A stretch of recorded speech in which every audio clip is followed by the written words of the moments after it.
Assalamualaikum. Apa kabar bro? Bertemu lagi dengan saya. Mudah-mudahan kalian semua dalam keadaan sehat.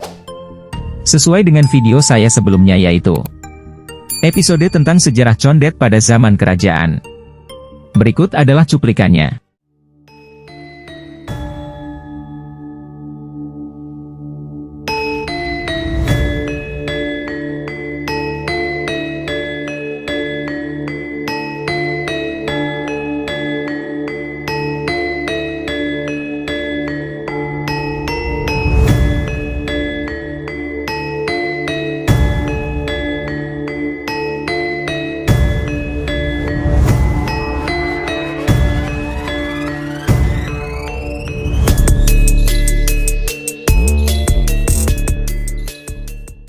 Condet pernah di bawah pengaruh beberapa kerajaan besar, seperti Kerajaan Salakanagara, Kerajaan Tarumanagara, Kerajaan Pajajaran, Kerajaan Banten, dan beberapa kerajaan lainnya yang ada di Nusantara. Salah satunya adalah Kerajaan Salakanagara. Untuk Kerajaan Salakanagara, menurut beberapa sumber informasi yang saya temui merupakan kerajaan tertua dalam sejarah Nusantara. Baiklah, untuk di episode ini saya akan menceritakan tentang sejarah condet pada zaman kolonial Belanda. Begini ceritanya.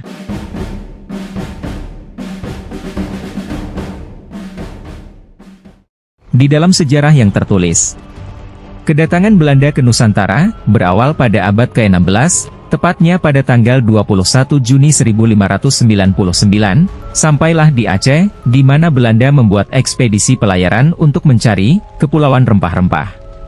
Dalam ekspedisi itu, dikirimkan 4 kapal dengan 249 awak dan 64 pucuk meriam berangkat di bawah pimpinan Cornelis de Houtman. Kemudian pada tahun 1596, kapal-kapal de Houtman sampai di Banten. Pada saat itu Banten merupakan pelabuhan dengan penjualan lada terbesar di Jawa Barat. Temuan Houtman ini yang menjadi panduan bagi penjelajah Belanda yang menggelar ekspedisi besar-besaran ke Nusantara. Verenigde Oostindische Compagnie, atau VOC, kemudian didirikan oleh perkumpulan para saudagar di Belanda di bawah pemerintahan negara tersebut. Sebagai solusi dari persaingan harga rempah-rempah yang semakin liar. Tak memakan waktu lama, pada abad ke-17 dan ke-18, VOC atau dikenal juga sebagai Perserikatan Dagang Hindia Timur, berkembang menjadi serikat dagang yang paling sukses. Kesuksesannya berhasil menekan para pedagang Inggris dan Portugis yang telah lebih dulu mencapai Nusantara.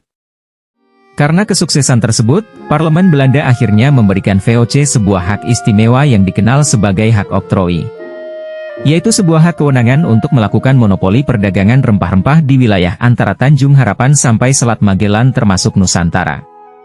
Merekrut pegawai atas dasar sumpah setia, membentuk angkatan perang dan melakukan perang, membangun benteng, mengadakan perjanjian di seluruh Asia, serta mencetak dan mengeluarkan mata uang. Selanjutnya di tahun 1610, Belanda juga menempatkan seorang gubernur jenderal di Batavia untuk menangani urusan perdagangan dan ekspansi. Gubernur Jenderal VOC pertama di Batavia adalah Pieter Both yang menjabat pada tahun 1602 sampai 1614, yang berkedudukan di Batavia.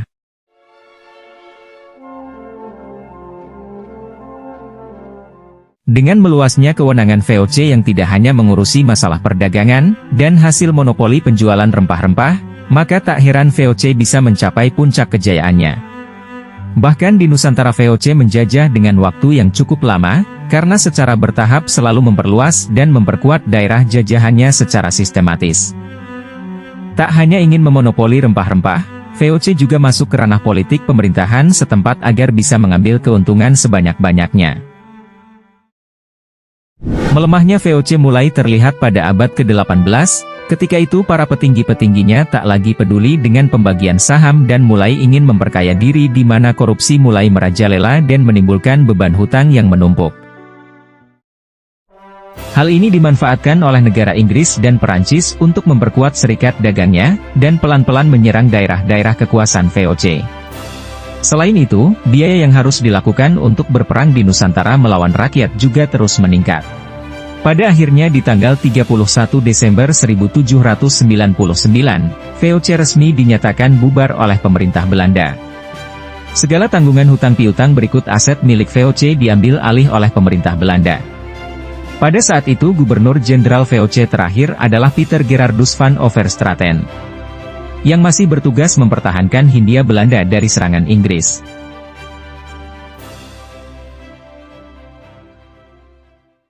Sementara sejarah daerah Condet khususnya secara tertulis berada di dalam catatan perjalanan Abraham van Riebeeck.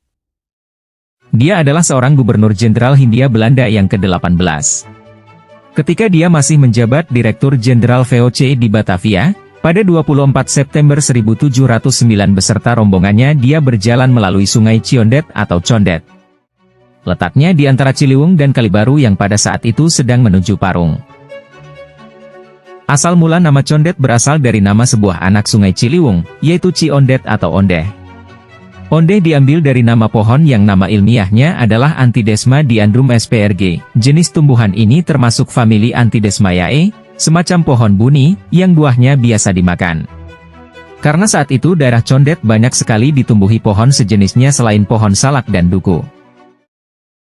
Di daerah Condet ada sebuah wilayah yang bernama Tanjung Timur, dalam bahasa Belanda adalah Tanjung Oos, atau juga dikenal sebagai Groneveld yang dalam bahasa Indonesia artinya lapangan hijau. Dulu adalah sebuah tanah partikelir yang terletak di Pasar Rebo, Jakarta Timur. Tanjung Timur adalah salah satu dari dua tanah partikelir yang terletak di tepi Sungai Ciliwung. Tanjung Timur terletak di sisi timur sungai, sementara Tanjung Barat terletak di sisi baratnya. Pemilik pertama dari tanah partikelir ini bernama Pieter van de Velde asal Amersfoort, seorang anggota dari Raad van Indi. Van de Velde berhasil mengakuisisi tanah partikelir besar yang sebelumnya dimiliki oleh Nie Hukong, seorang kapitan dari Cina. Van de Velde kemudian memperluas tanah partikelir tersebut dengan mengakuisisi tanah di selatan Meester Cornelis yang kini adalah wilayah Jatinegara di sisi timur Sungai Ciliwung, sehingga kemudian terbentuklah tanah partikelir ini dengan nama Tanjung Timur. Pada tahun 1756, ia membangun sebuah rumah kongsi di tanah partikelir ini. Pieter van de Velde lalu meninggal pada tahun 1759. Pada tahun 1763, Adrian Jubels pun mengakuisisi tanah partikelir ini, yang kemudian meninggal pada tahun 1763. Tanah partikelir ini kemudian diakuisisi oleh Jacobus Johannes Tran. Ia lalu mengubah nama dari tanah partikelir ini menjadi Groeneveld, yang artinya lapangan hijau, dan merenovasi rumah kongsi yang ada di tanah partikelir ini dengan ornamen baru bergaya Louis XV dari Perancis, serta menambahkan sejumlah ornamen khas Tionghoa di pintu dan jendela. Ornamen-ornamen tersebut pun masih bertahan hingga rumah kongsi tersebut terbakar pada tahun 1985. Setelah Tran meninggal pada tahun 1780, Groneveld diwariskan ke putrinya, Catharina Margaretha Tran, yang menikah dengan Willem Vincent Helvetius van Riemsdyk, putra kedua dari Gubernur Jenderal Jeremias van Riemsdyk. Walaupun masih muda, Willem Helvetius van Riemsdyk telah memiliki jabatan yang tinggi dan memiliki harta yang berlimpah. Pada usia 17 tahun, ia telah menjadi administrator dari Pulau Onrus. Ia juga memiliki sejumlah tanah partikelir dan kebun tebu, antara lain di Tanah Abang, Cibinong, Cimanggis, Ciampea, Cibungbulan, Sadeng, dan kemudian bertambah di Tanjung Timur. Tanah partikelir Tanjung Timur, beserta rumah kongsinya pun tetap dimiliki oleh keluarga van Riemsdyk hingga pecahnya Perang Dunia Kedua. Tanah partikelir ini kemudian dikembangkan oleh Daniel Cornelius Helvetius van Riemsdyk hingga ia meninggal pada tahun 1860. Tanah partikelir ini lalu diwariskan ke putrinya, yaitu Dina Cornelia. Dina Cornelia menikah dengan Caling Amen dari Dokkum. Amen pun melanjutkan pertanian di Groneveld. Pada pertengahan abad ke-19, terdapat 6.000 ekor sapi di tanah partikelir ini. Hingga tahun 1942. Keluarga van Riemsdyk mengelola tanah partikelir ini, dan juga mengembangkan permukiman untuk para pekerjanya di area tanah partikelir ini, yang sekarang dikenal dengan nama Kampung Gedong.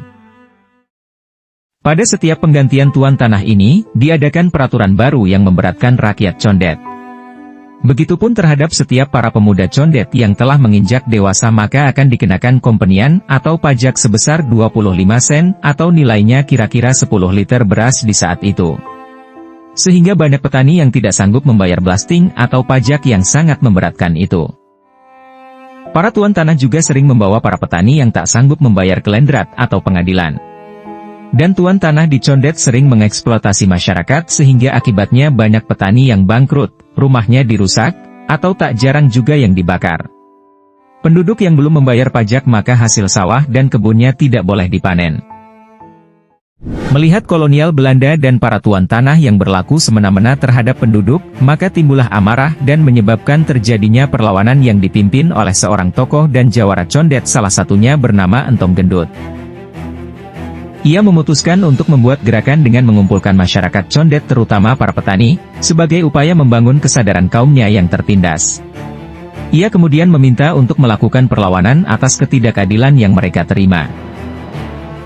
Hal itu dilakukan bukan tanpa sebab, karena para petani sudah melakukan pembelaan atas perlakuan semena-mena para tuan tanah terhadap penduduk secara formal. Kaum petani sudah melakukan protes ke tuan tanah langsung hingga ke pemerintah, namun tidak ditanggapi. Oleh karena itu mereka melakukan perlawanan, yang terjadi pada tanggal 9 April 1916. Pasca pemberontakan petani di Condet, kemudian Belanda gencar mengadakan patroli. Sebagian besar penduduk Condet yang laki-laki dan para pejuang di Condet menjadi buronan Belanda. Mantan pejuang perlawanan petani di Condet banyak yang ditangkap oleh Belanda. Sebenarnya masih banyak tokoh-tokoh atau pejuang di Condet yang tidak bisa saya bahas di video ini. Mungkin pada kesempatan lain saya akan membahas para pejuang-pejuang yang ada di Condet. Demikianlah akhir cerita dari episode kali ini. Mudah-mudahan kita sebagai generasi penerus Condet dapat mengambil pelajaran dan termotivasi rasa kepeduliannya dari perjuangan para pendahulu kita. Sampai bertemu kembali di episode berikutnya, yaitu sejarah Condet pada zaman kemerdekaan. Jangan lupa untuk di-like, subscribe dan nyalakan loncengnya agar channel ini dapat berkembang serta dapat menyajikan informasi menarik lainnya. Terima kasih. Wassalam.